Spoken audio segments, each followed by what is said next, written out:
Aujourd'hui, nous commençons en France avant de partir pour l'Égypte et finalement d'aller en Angleterre, alors installez-vous confortablement pendant que nous remontons au début du XXe siècle. Marguerite Alibert est née dans une famille parisienne, modeste le 9 décembre 1890. Son père gagnait sa vie comme cocher, tandis que sa mère travaillait assidûment comme femme de ménage. La famille faisait face à des difficultés financières, et l'enfance de Marguerite s'est déroulée comme celle d'une fille de la classe ouvrière. Dans une ville nettement divisée par les classes sociales, Paris était un lieu de contraste et de vitalité culturelle. Connue comme la ville lumière, elle était un centre d'innovation artistique, intellectuelle et technologique. La tour Eiffel avait été achevée en 1889 et dominait désormais la ligne d'horizon. Les boulevards opulents et les grandes résidences mettaient en valeur la classe supérieure aisée. Cependant, dans les quartiers moins privilégiés, une réalité contrastée prévalait. Les communautés défavorisées endurèrent des conditions de vie exiguës et des revenus maigres. La fracture économique imprégnait la vie quotidienne, créant un contraste tangible entre les habitudes indulgentes des privilégiés et l'existence difficile des moins fortunés. Marguerite observait attentivement le mode de vie modeste de sa famille sur fond d'opulence vécue par les Parisiens que ses parents servaient. Elle acquit ainsi une précieuse compréhension de la disparité économique de la ville. À l'âge tendre de 15 ans, la tragédie frappa la famille lorsque le frère de 4 ans de Marguerite fut renversé par un camion et mourut. Accablés par le chagrin et pensant que leur fille adolescente avait désormais besoin d'une orientation spirituelle, les parents de Marguerite l'envoyèrent dans un pensionnat catholique strict appelé les Sœurs de Marie. Pendant la journée, elle n'était pas confinée à l'intérieur de l'institution.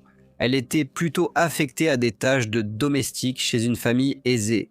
Elle travaillait dur et devint une personne déterminée et débrouillarde qui comprit que, à l'avenir, elle ne voulait pas être soumise à la même vie dure et impitoyable que sa mère avait connue. Bien que les religieuses fissent très attention à ne laisser aucune des filles hors de leur vue la nuit, Marguerite parvint tout de même à échapper à leur vigilance. La conséquence de cela, cependant, fut qu'elle se retrouva enceinte moins d'un an après avoir commencé à l'internat. À la suite de cette transgression perçue, elle fut renvoyée et renvoyée chez elle, où, malgré des interrogatoires constants, elle refusa de révéler l'identité du père. Plus tard, elle donna naissance à une petite fille qu'elle appela Ramone. Maintenant exilée par les religieuses et rejetée par ses parents, Marguerite faisait face à des défis redoutables. Elle devait trouver un emploi et s'occuper de sa fille. Cependant, les mères célibataires dans la France du début du XXe siècle faisaient face à la fois à la stigmatisation sociale et à des jugements sévères, ce qui entraînait souvent leur isolement et leur exclusion de la société. Il n'existait que très peu de systèmes de soutien, ce qui laissait beaucoup de femmes affronter seules les difficultés d'élever un enfant tout en faisant face à la désapprobation de la société. Désormais confrontée à la misère et incapable de subvenir aux besoins de sa fille, Marguerite prit la difficile décision d'envoyer l'enfant vivre à la campagne. Cependant, malgré la séparation d'avec sa petite fille, sa détermination resta inébranlable. Elle était déterminée à échapper aux griffes de la pauvreté et nourrissait un engagement inébranlable à s'immerger dans les cercles sophistiqués de la haute société parisienne. Dans sa quête acharnée d'une vie meilleure, elle travaillait sans relâche, mais les circonstances restaient défavorables. Finalement, elle se retrouva attirée par la profession difficile de la prostitution, travaillant dans les rues devant les bars parisiens à la mode. Il devint vite évident qu'elle attirait constamment la clientèle la plus riche, et cela n'échappa pas à Madame Dinas, la propriétaire d'une maison close de haut standing appelée Maison de Rendez-vous. Elle reconnut la beauté, le charme de Marguerite et sa capacité à attirer l'attention des hommes, et pensa qu'elle méritait de travailler dans un lieu plus exclusif. Elle invita Marguerite à rejoindre son établissement discret et à devenir une courtisane de haut rang, au service d'une clientèle d'élite. Marguerite accepta cette proposition et devint rapidement la courtisane la plus populaire à la maison de Rendez-vous. En fait, elle était tellement populaire que beaucoup de ses clients la voulaient exclusivement pour eux-mêmes. L'un de ces hommes était un Parisien de 40 ans nommé André Mella qui, dans un souci de discrétion, acheta un appartement pour leur liaison clandestine. Marguerite disait aux gens qu'ils étaient mariés, mais ce n'était pas le cas. En réalité, M. Mella était déjà marié à sa femme, qui endurait cela depuis longtemps. Finalement, cette relation prit fin. Mais pendant leur temps ensemble, André lui avait offert de l'argent et des bijoux. Elle n'était certainement plus une femme destinée à endurer les épreuves de son passé. Elle avait prouvé qu'elle pouvait captiver des hommes riches et en avait décidé ainsi. Afin de poursuivre sa quête de clients aisés, elle devait maintenir la façade d'une épouse d'aristocrate riche et continuait à dire aux gens qu'elle s'appelait Madame Mélor. En avril 1917, Marguerite rencontra Édouard, prince de Galles, à l'hôtel Créon à Paris. Le prince était officier dans les Grenadier Guards sur le front occidental pendant la Première Guerre mondiale. Et, alors qu'il se trouvait dans la capitale française, il tomba sous le charme de Marguerite malgré sa réputation de tempérament difficile et les rumeurs sur ses habitudes peu conventionnelles, comme le fait de garder un pistolet sous son oreiller. Son intelligence, son éloquence et sa maîtrise de l'art de la compagnie avaient établi sa réputation de courtisane très recherchée. Les deux commencèrent une liaison passionnée et se retrouvaient souvent. À chaque visite d'Édouard à Paris, il buvait du champagne et se promenait tranquillement en Rolls-Royce dans la ville. Cependant, Édouard laissa son jugement lui faire défaut lorsqu'il écrivit des lettres indiscrètes à sa maîtresse, divulguant des détails militaires et des informations intimes sur la famille royale. Il signait ses lettres avec la lettre E et faisait référence à Marguerite en des termes très affectueux. Pendant un certain temps, la liaison était réputée intense. Mais Édouard mit fin à la relation à la fin de la guerre lorsqu'il retourna en Angleterre et s'engagea avec une nouvelle maîtresse nommée Frida Dudley Ward, qui était l'épouse d'un homme politique britannique. Bien que l'association de Marguerite avec la royauté britannique ait pris fin, elle ne manquait pas d'hommes désireux de la courtiser. Et peu de temps après, elle commença à fréquenter un riche Français nommé Charles Lorraine. Il lui fit sa demande et ils se marièrent. Cependant, leur bonheur conjugal ne dura pas longtemps, ce qui entraîna un divorce rapide et un règlement financier généreux en 1921. Marguerite, une femme issue d'un quartier pauvre de Paris, avait désormais réussi à accumuler une richesse considérable et s'était imposée comme une femme indépendante et aisée. À présent, à l'âge de 30 ans, elle pouvait se permettre de mener une vie luxueuse. Ses compétences financières, cependant, allaient bien au-delà des plaisirs personnels. Elle fit revenir sa fille de la campagne et l'envoya dans un pensionnat en Angleterre. Pourtant, son mode de vie devint de plus en plus coûteux et elle savait qu'elle avait besoin de stabilité pour assurer son avenir.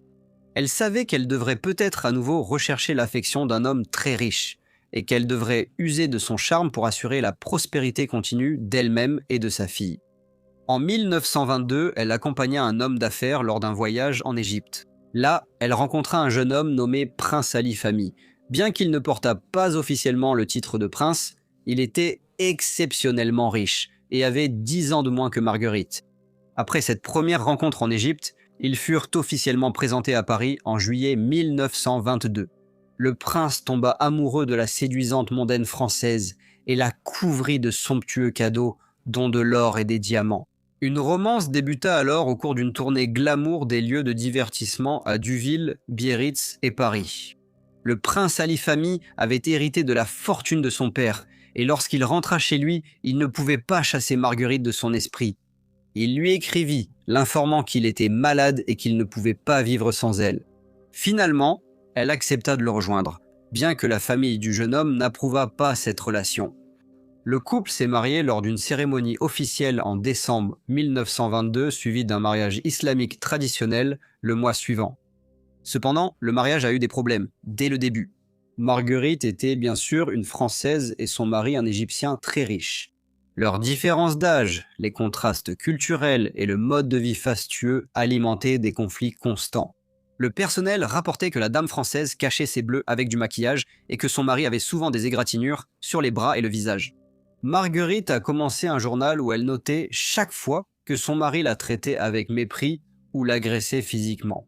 Pourtant, à chaque dispute, ils résolvaient leurs différends. Peu de temps après, le 1er juillet 1923, le couple est arrivé à Londres pour les vacances afin d'échapper à la chaleur intense du Caire. Londres, encore marquée par la Première Guerre mondiale, adoptait désormais une atmosphère plus insouciante. C'était une époque simple et charmante. Les rues résonnaient d'un doux bourdonnement, tandis que les gens se promenaient dans les parcs et profitaient du soleil. Hyde Park est devenu un refuge pour les pique-niques, et la Tamise offrait une échappée paisible. La silhouette de Londres mélangeait divers styles, avec le Tower Bridge et la cathédrale Saint-Paul dominant fièrement. De nouveaux bâtiments laissaient entrevoir un changement d'après-guerre, annonçant le dynamisme architectural qui allait définir la ville dans les décennies à venir. Marguerite attendait avec impatience sa retraite estivale à Londres. Ils ont choisi le prestigieux Hôtel Savoy comme résidence. Ce célèbre établissement jouissait d'un statut prestigieux en tant que l'un des meilleurs hébergements au monde, ajoutant une touche de sophistication et de luxe à leur séjour. Bien sûr, ils sont arrivés avec une suite composée d'un secrétaire, d'un valet et d'une femme de chambre. Mais il semblait que Marguerite avait d'autres idées pour son été à Londres.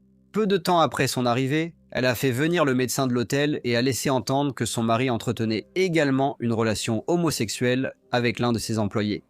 Elle s'est plainte de son comportement qu'elle jugeait contre nature envers elle. Dans la chambre du mois de juillet, le couple s'est plongé dans le monde enchanteur de l'opéra et a vu La Veuve joyeuse au théâtre de Dali. Cependant, l'atmosphère joyeuse du spectacle a laissé place à la tension. En rentrant à l'hôtel, un souper tardif fut suivi d'une nouvelle dispute animée, un thème récurrent de leur relation tumultueuse. Cette nuit-là, le ciel résonnait du grondement du tonnerre, tandis que des éclairs illuminaient l'obscurité. Puis, vers 2h30 du matin le 10 juillet, la sérénité du Savoy fut brisée. Marguerite, brandissant un pistolet Browning semi-automatique, visa et tira sur son mari, qui fut pris au dépourvu. Les coups de feu ont déchiré le silence de la nuit, touchant l'homme sans défense au cou, au dos et à la tête. Le bruit des coups de feu transforma le cadre élégant de l'un des hôtels les plus réputés de Londres en une scène de tragédie. Une intervention rapide s'ensuivit alors que l'homme blessé fut placé d'urgence dans une ambulance. Cependant, malgré les efforts des professionnels de santé, la gravité de ses blessures s'est avérée trop importante. Il est décédé avant d'arriver à l'hôpital Charing Cross. L'hôtel Savoy, symbole de luxe et de sophistication, fut désormais le témoin des conséquences profondes et irréversibles d'une relation marquée par la discorde et, finalement, une fin tragique. Marguerite a été arrêtée et emmenée au poste de police de Bow Street. Elle a été interrogée par les agents, mais le fait demeurait qu'elle avait tiré sur son mari devant des témoins à l'hôtel Savoy. Elle a ensuite été inculpée de meurtre. Malgré la gravité de ses actes et face à la procédure judiciaire imminente, elle a conservé une certaine élégance et un sang-froid remarquable, laissant les observateurs s'interroger sur les mystères cachés derrière son attitude intrigante.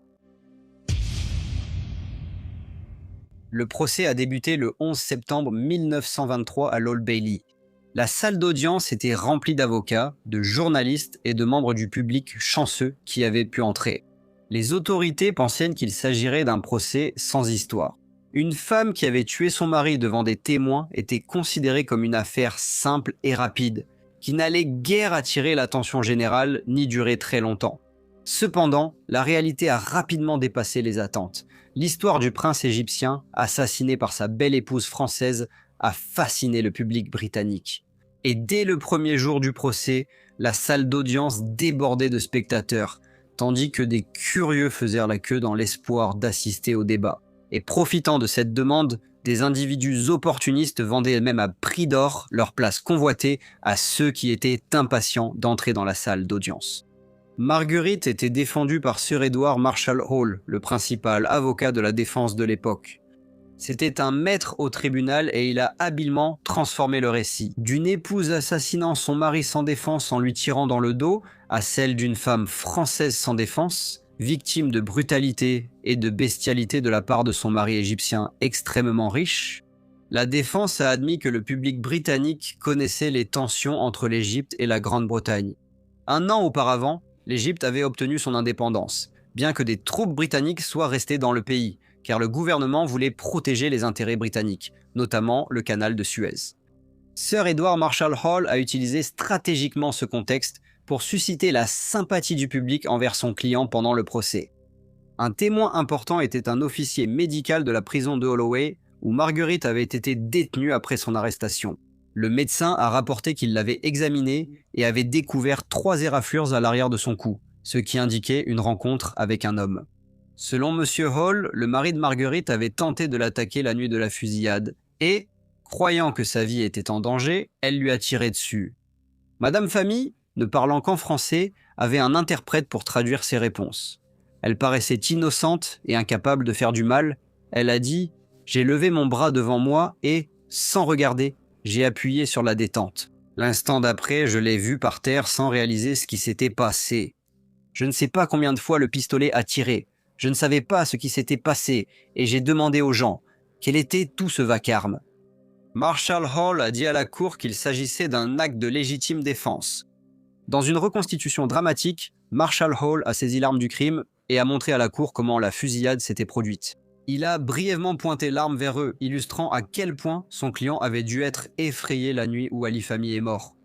Cette défense reposait sur la discréditation du défunt en s'appuyant sur les témoignages au tribunal. Il a dépeint Ali Fahmy comme un personnage douteux qui avait attiré une Française sans méfiance en Égypte, avec des promesses de richesse, de palais, de domestiques, de serviteurs, de voitures de luxe et bien plus encore. Il a soutenu que ces actes étaient motivés par sa fascination pour les femmes occidentales. L'avocat a énuméré les mauvais traitements subis par Marguerite de la part d'Ali Fahmy, dont l'intimidation avec une arme à feu et son comportement possessif, et en exigeant une obéissance sans faille. L'affaire a captivé la presse et s'est rapidement transformée en sensation médiatique à travers la Grande-Bretagne, la France et l'Égypte. Malgré le fait indéniable qu'Edward Marshall, le client de Hall, avait mortellement tiré sur son mari, son éloquence au tribunal a suscité un débat plus large, provoquant un changement de l'opinion publique qui a commencé à pencher en faveur de son client. La presse européenne s'est également rangée de son côté, dépeignant la petite accusée française comme une femme poussée au désespoir par l'expérience éprouvante qu'elle avait endurée durant ses 7 mois de mariage. Dans la salle d'audience, la défense a expliqué que le mari de Marguerite lui interdisait d'utiliser la voiture, lui ordonnant plutôt de prendre le tramway avec un domestique masculin. Cependant, ils ont omis de mentionner qu'il était rare pour une femme issue d'une famille égyptienne éminente de s'aventurer seule dans les rues du Caire. Sir Marshall Hall a également soutenu que la promesse non tenue d'une dot équivalait à une trahison financière. Il a dressé un portrait saisissant de Marguerite, affirmant que, malgré sa vie au palais entourée de serviteurs, elle vivait essentiellement comme une prisonnière. Dans un cadre luxueux, le célèbre avocat a présenté théâtralement à la cour une lettre non signée censée provenir d'un ami inquiet à Paris et adressée à Marguerite. La lettre lui déconseillait de retourner en Égypte, l'expéditeur évoquant sa connaissance des mœurs et manières sinistres égyptiennes. Elle insistait sur le fait qu'il valait mieux risquer de perdre de l'argent que de risquer sa vie, exprimant la crainte qu'il puisse lui arriver malheur si elle revenait. La défense a également suggéré que le défunt entretenait une relation homosexuelle avec l'un de ses employés. Elle a aussi affirmé que son comportement envers sa femme dans l'intimité était dégradant. Ils ont souligné que Marguerite était une innocente européenne tombée entre les griffes d'Ali Fahmy, qui, bien qu'il se soit d'abord présenté comme un gentleman, a ensuite révélé sa véritable nature de séducteur et de coureur de jupons. Ils ont ajouté qu'il y avait un contraste frappant entre son charme initial et son comportement ultérieur. La défense a insisté sur le fait que leur cliente avait été confrontée à l'horreur et au dégoût face à la tromperie qu'elle avait subie au tribunal. Marguerite semblait être une femme brisée, aidée à se rendre au box des accusés chaque jour. Elle paraissait faible et pâle, et on la voyait souvent les larmes aux yeux.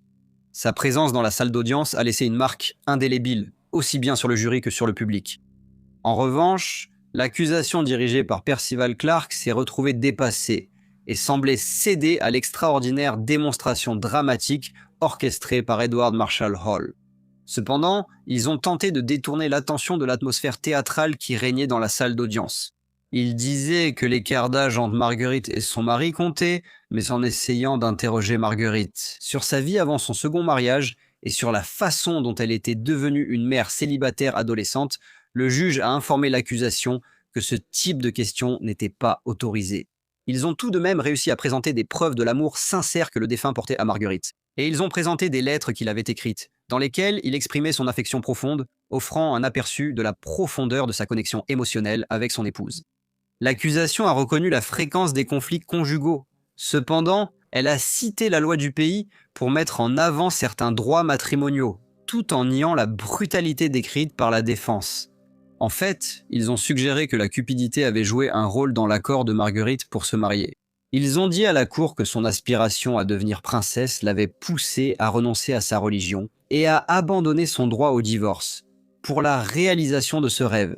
Le procès a duré 5 jours. Et lorsque l'accusation et la défense ont prononcé leurs derniers mots devant le tribunal, le juge a résumé l'affaire. Il était très conscient du sentiment public dominant et de l'opinion de la presse britannique, Alors, il a adressé une mise en garde ferme au jury. La délibération du jury n'a duré qu'1 heure. À leur retour dans la salle d'audience, ils ont rapidement rendu leur verdict, le président du jury annonçant au tribunal qu'il déclarait l'accusé non coupable. À l'annonce du verdict, la galerie a éclaté en applaudissements, ce qui a poussé le juge à réprimander les spectateurs et à faire évacuer la salle, ne laissant que les avocats et les journalistes présents. S'adressant à Marguerite, il déclara « Madame Famille, le jury vous a déclaré non coupable. Vous êtes acquitté des charges retenues contre vous et vous êtes libre de partir. » Le verdict de non-culpabilité a provoqué une onde de choc en Grande-Bretagne et en Europe. Il a été suggéré que la défense de Marshall Hall était entachée de préjugés et qu'il avait dépeint négativement la culture égyptienne, insinuant que la victime du meurtre s'en prenait aux femmes occidentales. Ce n'est qu'après qu'il a voulu saper leur valeur de décence. Tout au long du procès, il n'a jamais été fait mention de la relation antérieure de l'accusé avec le prince de Galles, qui avait été commodément envoyé au Canada pendant la procédure.